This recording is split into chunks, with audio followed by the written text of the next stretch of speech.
Hi everybody! So this is part 2 of my take on public schools, specifically religion's influence on the public schools. And today's topic is sex education. So, the big debate on sex education these days is comprehensive versus abstinence only. Now, in case anyone isn't clear on what these mean, I'm going to give you the quick and dirty rundown. So, comprehensive sex education is medically accurate, discusses not only how sex works, but how to practice safe sex.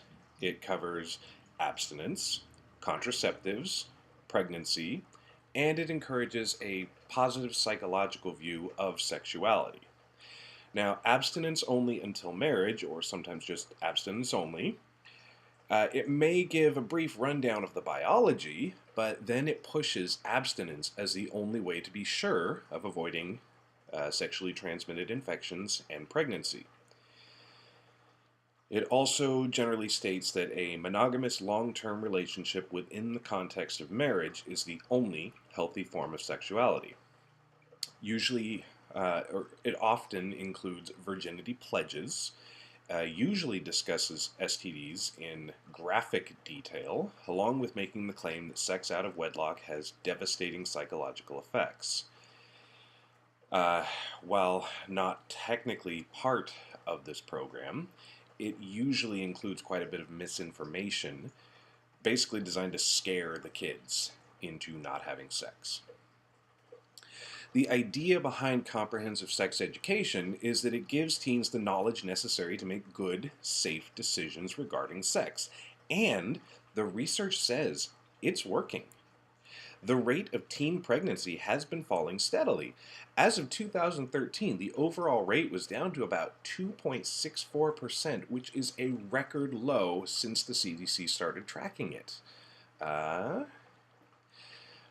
but so there's no logical reason to object to comprehensive sex education, but maybe you've got a religious objection.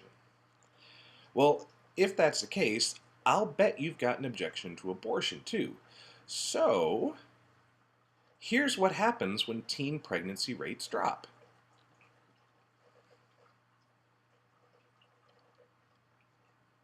Yeah.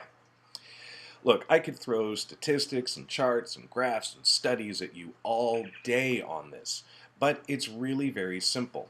The more comprehensive sex education is, the better it works to prevent unwanted pregnancies, STDs, abortions, etc. And when teens get pregnant, it creates a burden on society. It usually results in another family using the government social safety nets, welfare, HUD, food stamps, etc. So, really, preventing teen pregnancy is kind of a win-win situation. I don't think anybody's going to disagree with me on that. Well, the comprehensive sex ed works, and it works really well. Okay? Now, here is a link to a great review of 83 separate studies on the topic. And I'll put that here in case you want to read that later.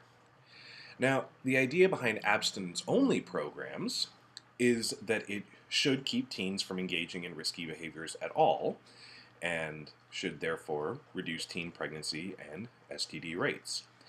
The only problem is that it does none of that. Absolutely none. Over the past 25 years, Congress has actually spent over $1.5 billion promoting abstinence-only education. So we've actually got a really good data set to work with. It's not like, oh, well, we tried it this one year and the results sucked. No. We got 25 years of data on this. For context, that means I started doing this when I was 7 years old. Yes, I just told you how old I was. But, there have been a ton of studies, but I'm going to focus on the April 2007 federally funded evaluation of these programs. Now, here's the best part about these studies. I talk about bias a lot. Well, this study was designed to promote how effective the programs were, and it was heavily biased in favor of them. And of the more than 700 federally funded programs, they handpicked the 4 that had the best results. And those were the only ones they looked at. And here are the results. 1. Abstinence-only programs do not increase rates of teen abstinence.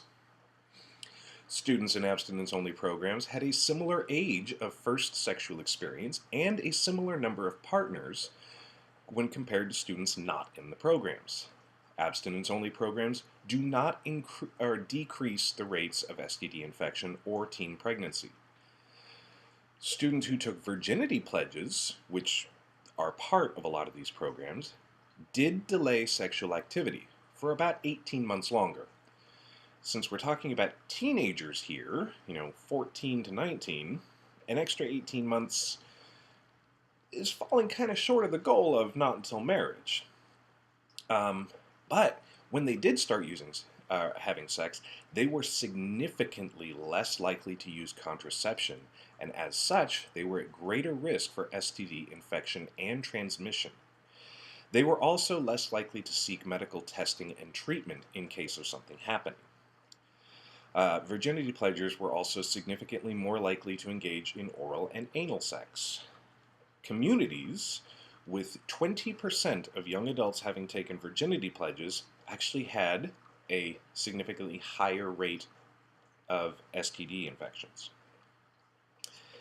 Again, I could throw studies, graphs, pictures, and links at you all day here, and the message would stay exactly the same.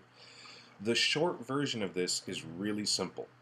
Withholding information from people almost never does them any good. If you want teens to make good decisions, you have to give them the knowledge on which to base their decision making. And consider the sense of betrayal when teens grow up and they're told how dangerous and scary and bad sex is, only to discover that sex is awesome. I mean, this comes with the realization that they've been lied to. They can't trust their teachers, and by extension, maybe their families. And quite frankly, the quickest way to get an unwed teen mother with a disease looking for an abortion is to teach abstinence only. School is a place for knowledge and information. If you have individual values you wish to impart to your kids, you do that at home. You do not get to force those values on everyone else. Ooh, look, I made this one shorter than usual. I like it when the topic is really simple. Anyway, thanks for watching, and have a great day.